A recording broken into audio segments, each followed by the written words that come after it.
पाकिस्तान में जो नजायज़ तजावज़ात का जो मामला है वो बड़ा गंभीर है और ये आज से नहीं है। ये हम अपने बचपन से देखते आ रहे हैं, जब हम छोटे थे तो उस वक़्त भी देखते थे फैसलाबाद में हम जब रहा करते ऑपरेशन हो जाता, "ओ जी नहीं जाओ, हाँ जी रेड़ियाँ चुक लो।" अच्छा जब भी नजायज़ तजावज़ात का मामला आया, हमें बहुत हैरत हुई है कि इस मामले का निशाना सिर्फ़ गरीब आदमी बनता है।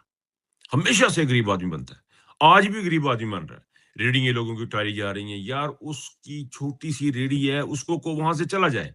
अपनी रेहड़ी ले चला जाए वहाँ से। उसको डंडे मार रहे हैं, उसकी रेहड़ी को तोड़ रहे हैं, उसका नुकसान कर रहे हैं। वो रो रहा है, वो बिलक रहा है। वो कहता है कि मैं चला जाता हूँ तो उसे खींच-खींच के उसके उसके चीज़ें बर्बाद कर रहे हैं। एक वीडियो मैंने देखी उसका वो तौलने वाला जो तराजू होता है, वो कह रहा है मैं किसी से माँग के लाया, वो कह रहा है इन्हू इन्हू ला जाओ गड्डी च पा के।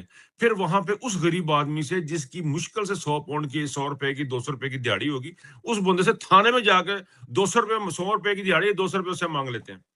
ये पाकिस्तान का किरदार है। ये पाकिस्तान में जो नजायज तजावजात के नाम पे जो काम होते हैं और जो बड़े प्लाजे हैं वो देखिए, अब आपके प्लाजा आपका ट्विन टावर है, वो ट्विन टावर देखते हैं कौन हलाता है उसको वहां से, कौन कराएगा उस ट्विन टावर को। वो ट्विन टावर का मैच पड़ा हुआ है, देखते हैं बड़े साहब जीतते हैं कि छोटे साहब जीतते हैं, जो भी होगा।